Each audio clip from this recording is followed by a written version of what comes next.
This is a June 2009 ccea paper, and this question is on projectiles. It's talking about a rugby ball that is kicked over a crossbar and it gives us a horizontal distance of 25 metres. It tells us it reaches the maximum height, which is pointed out, and it takes 1.4 seconds to reach this maximum height. The first part of the question is it wants to calculate the horizontal component of velocity at the instant the ball leaves the kicker's foot. Our first one we'll look at is significant figures, because that's very important in physics. And we look at two numbers we've got, 25 it's 2, 1.4 is also 2, so we're going to keep our answer to two significant figures. Because it's looking at the horizontal component, we know when it's projectiles we're using speed equals distance divided by time.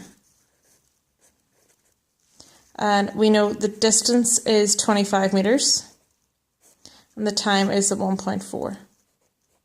So when you put that in your calculator, you're going to get about 17.9.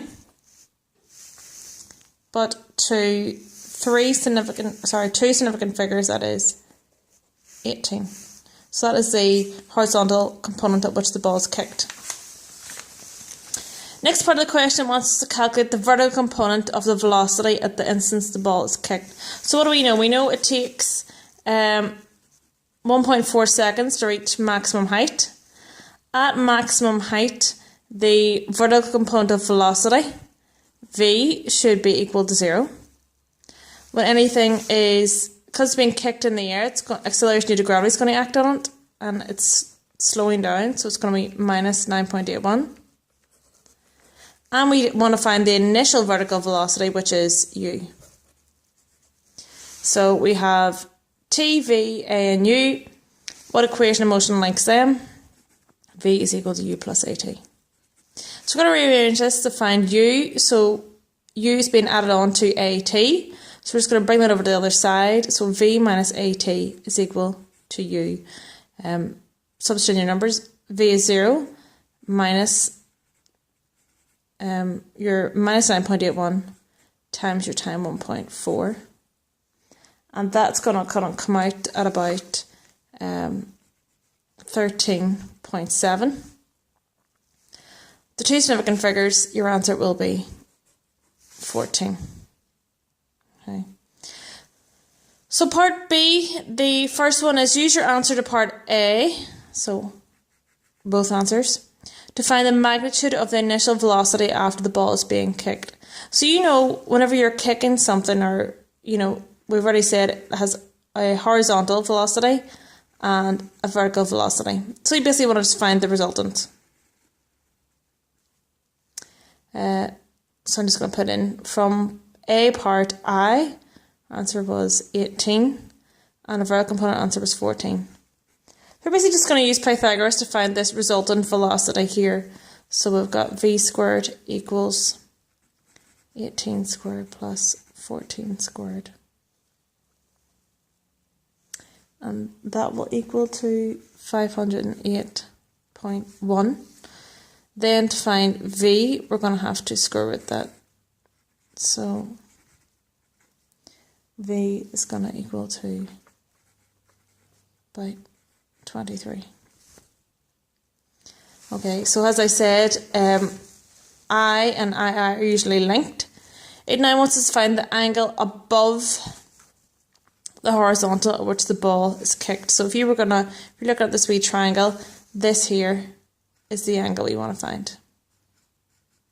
So when we're wanting to find an angle and we have everything else, we can just use trig. So 14. 18. So that is basically our opposite over our adjacent. So if you know your wee trigonometry rhyme, you will know that tan is equal to the opposite over the adjacent. So you're just going to put in your numbers of 14 over 18 in your calculator, shift tan that, and you will get your answer of about 37 degrees. Third part of the question wants us to find the maximum height reached by the ball. So it's wanting us to find a distance. Talking about maximum height, so we're looking at, again, vertical component of motion. So we're going to use equations of motion here. So equations of motion, S is the symbol for our distance. Maximum height, we know the final velocity is going to be 0. We found u up there at the top, so its initial vertical velocity we said was about 14. We know it's moving up, so it's slowing down, so acceleration to gravity is minus 9.81. So we have S, V, U, and A. So we can use an equation. We also have T, but we don't. I'm not going to use that. So we know we have this equation here. V squared equals U squared plus 2AS. Rearranging that to get S. So at the minute, it's been multiplied. We'll ignore that.